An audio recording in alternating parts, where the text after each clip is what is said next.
जय श्री कृष्ण। राधे राधे। आज हम सुनेंगे वैशाख मास कथा अध्याय 23। बोलिए कृष्ण भगवान की जय हो, विष्णु भगवान की जय हो। धर्मराज जी कहते हैं, हे ब्राह्मण, उन प्रेत का वचन सुनकर धन शर्मा को बहुत दुख हुआ और उसने जान लिया कि ये मेरे पिता हैं जो नरक में पड़े हुए हैं। तब वह सर्वथा अपनी निंदा करते हुए कहने लगा, हे स्वामिन, मैं ही आपका पुत्र धन शर्मा हूँ। मैं आपके किसी काम न आया, इसीलिए मेरा जन्म निरर्थक है। जो पुत्र आलस्य छोड़कर अपने पिता का उद्धार नहीं करता, वह अपने को पवित्र नहीं पाता। जो इस लोक और परलोक में भी सुख का विस्तार कर सके, वही संतान या पुत्र कहलाने लायक है। इस लोक में धर्म की दृष्टि से पुरुष के दो ही गुरु हैं, एक पिता और एक माता। इनमें भी पिता श्रेष्ठ है, क्योंकि सर्वत्र बीज की ही प्रधानता देखी जाती है। हे पिताजी, मुझे बताओ मैं क्या करूं, कहाँ जाऊं और कैसे आपकी गति होगी। मैं धर्म के तत्वों को नहीं जानता हूँ और केवल आपकी आज्ञा का ही पालन करूंगा। तब प्रेत ने कहा, बेटा तुम घर जाओ और जमुना जी में विधि से स्नान करो। आज से 5वें दिन वैशाख की पूर्णिमा आने वाली है, जो सब प्रकार की उत्तम गति प्रदान करने वाली और देवता और पितरों के पूजन के लिए उपयुक्त है। उस दिन पितरों के निमित्त भक्ति पूर्वक तिल मिश्रित जल का घड़ा, अन्न और फल दान करना चाहिए। उस दिन जो श्राद्ध किया जाता है, वह पितरों को हजारों वर्षों तक आनंद प्रदान करने वाला होता है। जो वैशाख की पूर्णिमा को विधि पूर्वक स्नान करके 10 ब्राह्मणों को खीर का भोजन कराता है, वह सब पापों से मुक्त हो जाता है। जो धर्मराज की प्रसन्नता के लिए जल से भरे हुए 7 घड़े दान करता है, वह अपनी 7 पीढ़ियों को तार देता है। हे बेटा, त्रयोदशी, चतुर्दशी और पूर्णिमा को भक्ति पारायण होकर स्नान, जप, दान, होम और श्री माधव का पूजन करो और उससे जो फल हो वह हमें समर्पित कर दो। यह दोनों प्रेत भी मेरे परिचित हो गए हैं, अतः इनको इसी अवस्था में छोड़कर मैं स्वर्ग नहीं जा सकता। इन दोनों के पाप का भी अंत अब आ गया है। यमराज जी कहते हैं, हे ब्राह्मण, बहुत अच्छा कहकर वह धन शर्मा नाम का ब्राह्मण अपने घर गया और वहां जाकर उसने सब कुछ उसी तरह से किया। वह प्रसन्नता पूर्वक परम भक्ति के साथ वैशाख का स्नान और दान करने लगा। वैशाख की पूर्णिमा आने पर उसने आनंद पूर्वक भक्ति से स्नान किया। बहुत से दान देकर उसने सबको पृथक पृथक पुण्य प्रदान किया। उस पवित्र दान के संयोग से वे सभी आनंद मग्न हो गए और विमान पर बैठकर उसी समय स्वर्ग को चले गए। ब्राह्मणों में श्रेष्ठ धन शर्मा भी श्रुति, स्मृति और पुराणों का ज्ञाता था। वह चिरकाल तक उत्तम भोगों को भोगकर अंत में ब्रह्मलोक को प्राप्त हुआ। अतः यह वैशाख की पूर्णिमा परम पुण्यमयी और समस्त विश्वों को पवित्र करने वाली है। इसका महात्म्य बहुत बड़ा है, अतः मैंने संक्षेप में तुम्हें इसका महत्व बता दिया। जो वैशाख के महीने में प्रातःकाल स्नान करके नियमों के पालन से विशुद्ध चित्त होकर भगवान मधुसूदन की पूजा करते हैं, वे ही धन्य हैं, पुण्यात्मा हैं और वे ही पुरुषार्थ के भागी हैं। जो मनुष्य वैशाख के महीने में सवेरे स्नान करके संपूर्ण यम नियमों से युक्त होकर भगवान लक्ष्मीपति की आराधना करते हैं, वह निश्चय ही अपने पापों का नाश कर देते हैं। जो प्रातःकाल उठकर श्री विष्णु की पूजा के लिए गंगा जी के जल में डुबकी लगाते हैं, उन्हीं पुरुषों ने समय का सदुपयोग किया है। वे ही मनुष्य में धन्य और पाप रहित हैं। वैशाख के महीने में प्रातःकाल नियम युक्त होकर मनुष्य जब तीर्थ में स्नान के लिए पैर बढ़ाता है, उसी समय श्री माधव के स्मरण और नाम कीर्तन से उसका एक एक पग अश्वमेघ यज्ञ के फल के समान पुण्य देने वाला होता है। श्री हरि के प्रियतम वैशाख के महीने में व्रत का यदि पालन किया जाए तो यह मेरु पर्वत के समान बड़े बड़े पापों को भी जलाकर भस्म कर देता है। हे ब्राह्मण, तुम पर अनुग्रह होने के कारण मैंने ये सारा प्रसंग संक्षेप में तुम्हें बता दिया। जो मेरे कहे हुए इस इतिहास को भक्ति पूर्वक सुनता है, वह भी सभी पापों से मुक्त हो जाता है और उसे मेरे लोक यमलोक में नहीं आना पड़ता। हे ब्राह्मण, वैशाख मास के नियम का विधि पूर्वक पालन करने से अनेकों बार किए हुए ब्रह्म हत्यादिक पाप भी नष्ट हो जाते हैं, यह निश्चित बात है। वह पुरुष अपने 30 पीढ़ी के पहले के पूर्वजों को और 30 पीढ़ी के बाद की संतानों को भी तार देता है, क्योंकि अनायासी नाना प्रकार के कर्म करने वाले भगवान श्री हरि को वैशाख का ये महीना बहुत ही प्रिय है। अतएव इसे सब मासों में उत्तम माना गया है। यमराज जी कहते हैं, हे ब्राह्मण सुनो, पूर्व काल की बात है। महिरथ नाम से विख्यात एक राजा थे।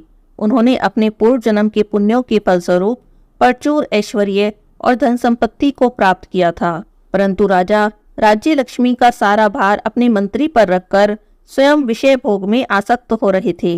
वे ना प्रजा की ओर दृष्टि डालते थे और ना ही धन की ओर। धर्म और अर्थ का काम भी नहीं देखते थे।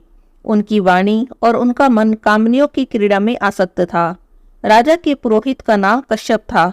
जब राजा को विषयों में रमते हुए बहुत दिन हो गए, तब पुरोहित जी ने मन में विचार किया, जो गुरु मोहवश राजा को अधर्म से नहीं रोकता, वह भी उसके पाप का भागी होता है।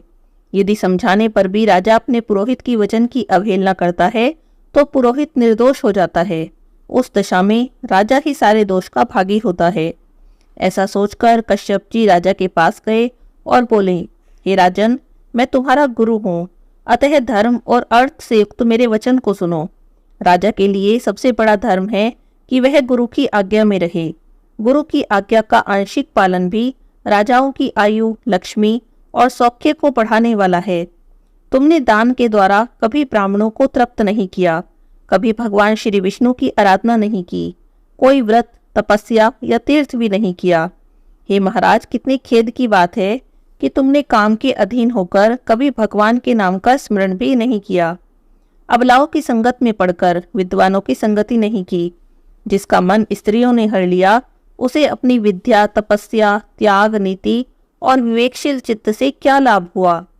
एकमात्र धर्म ही सबसे महान और श्रेष्ठ है, जो मृत्यु के बाद साथ जाता है। शरीर के उपभोग में आने वाली जितनी भी वस्तुएं हैं, वे सब यहीं पर नष्ट हो जाती हैं। धर्म की सहायता से ही मनुष्य दुर्गति से पार होता है। हे राजा, क्या तुम नहीं जानते, स्त्री, पुत्र आदि कुटुंब, शरीर और द्रव्य संग्रह, ये सभी पराये हैं, अनित्य हैं, किंतु पुण्य और पाप अपने ही हैं। एक दिन जब सब कुछ छोड़कर तुम्हें विवशता पूर्वक जाना ही है, तो तुम अनर्थ में फंसकर अपने धर्म का अनुष्ठान क्यों नहीं करते? मरने के बाद उस दुर्गम पथ पर अकेले कैसे जाओगे? ना ठहरने के लिए स्थान है, ना खाने के लिए अन्न, न पानी, न राह खर्च और ना राह बताने वाला कोई गुरु ही है। यहाँ से प्रस्थान करने के बाद तुम्हारे पीछे कुछ भी नहीं जाएगा, केवल तुम्हारे पाप और पुण्य जाते समय तुम्हारे पीछे पीछे जाएंगे। अतः तुम आलस्य छोड़कर वेदों और स्मृतियों में बताए हुए देश और कुल के अनुरूप हितकारक कर्म का अनुष्ठान करो। धर्म मूलक सदाचार का सेवन करो। अर्थ और काम भी यदि धर्म से रहित हो तो उनका परित्याग कर देना चाहिए। दिन रात इंद्रिय विजय रूपी योग का अनुष्ठान करना चाहिए, क्योंकि जितेंद्रिय राजा ही प्रजा को अपने वश में रख सकता है। लक्ष्मी अत्यंत रमणी के कटाक्ष के समान चंचल होती है। विनय रूप गुण धारण करने से ही वह राजाओं के पास ठहरती है। जो अत्यंत कामी और घमंडी हैं, जिनका सारा कार्य बिना विचारे होता है, उन राजाओं की संपत्ति उनकी आयु के साथ ही नष्ट हो जाती है। हे राजन, तुम्हारे लिए सर्वोत्तम हित की बात कह रहा हूँ, क्योंकि मैं तुम्हारा पुरोहित हूँ, तुम्हारे भले बुरे कर्मों का भागी हूँ। मुनीश्वरों ने ब्रह्म हत्या, सुरापान, चोरी, गुरु पत्नी गमन आदि महापातक बताए हैं। इनमें से मनुष्यों के द्वारा मन, वाणी और शरीर से भी किए हुए जो पाप हैं, उन्हें वैशाख मास समाप्त कर देता है। जैसे सूर्य अंधकार का नाश करता है, उसी प्रकार वैशाख का महीना पाप रूपी महान अंधकार को सर्वथा नष्ट कर देता है। इसीलिए तुम विधि से वैशाख व्रत का पालन करो। हे राजन, मनुष्य वैशाख मास की विधि के अनुष्ठान के द्वारा होने वाले पुण्य के प्रभाव से जन्म भर के किए हुए घोर पापों का परित्याग कर देता है और परम धाम को जाता है। इसीलिए हे राजा, तुम भी वैशाख के महीने में प्रातःकाल स्नान करके भगवान मधुसूदन की पूजा करो। जिस प्रकार कूटने छांटने की क्रिया से चावल की भूसी छूट जाती है, मांजने से तांबे की कालिक मिट जाती है, उसी तरह से शुभ कर्म का अनुष्ठान करने से पुरुष के अंतःकरण का मल धुल जाता है। तब राजा ने कहा, हे सौम्य स्वभाव वाले गुरुदेव, आपने मुझे वह अमृत पिलाया जिसका आविर्भाव समुद्र से नहीं हुआ है। आपका वचन संसार रूपी रोग का निवारण और दुर्व्यसनों से मुक्त करने वाला औषध है। आपने कृपा करके आज मुझे इस औषध का पान कराया है। हे विप्रवर, सत्पुरुषों का समागम मनुष्यों को हर्ष प्रदान करने वाला और उनके पाप को दूर भगाने वाला, जरा मृत्यु का अपहरण करने वाली संजीवनी बूटी के समान है। इस पृथ्वी पर जो जो मनोरथ दुर्लभ माने गए हैं वे सब यहाँ साधु पुरुषों के संग से प्राप्त हो जाते हैं। जो पापों का अपहरण करने वाली सत्संग की गंगा में स्नान कर चुका है उसे दान, तीर्थ, सेवन, तपस्या और यज्ञ करने की क्या आवश्यकता है। हे भगवान, आपने स्वतः संतुष्ट होकर अपनी वाणी से आज मुझे मेरी स्थिति का बोध करा दिया। अब मुझे उपदेश देकर मेरा उद्धार करो। पूर्व जन्म में मैंने जरूर कोई पुण्य किया था जिससे आपने आज मुझे बोध कराया है। विशेषकर आपके चरणों की धूलि से आज मैं पवित्र हो गया। हे वक्ताओं में श्रेष्ठ, अब आप मुझे वैशाख स्नान की विधि बताइए। तब कश्यप जी ने कहा, हे राजन, बुद्धिमान पुरुष को चाहिए कि वह बिना पूछे अथवा अन्याय पूर्वक पूछने पर किसी को उपदेश न दे।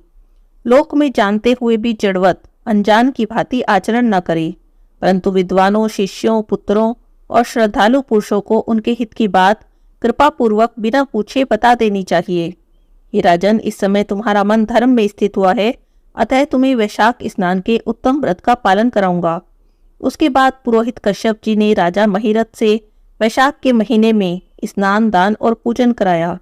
शास्त्रों में वैशाख स्नान की जैसी विधि थी, जैसी उन्होंने देखी थी, उन्होंने पूरा पूरा उसका पालन कराया। राजा महिरथ ने भी गुरु की प्रेरणा से उस समय विधि पूर्वक सब नियमों का पालन किया।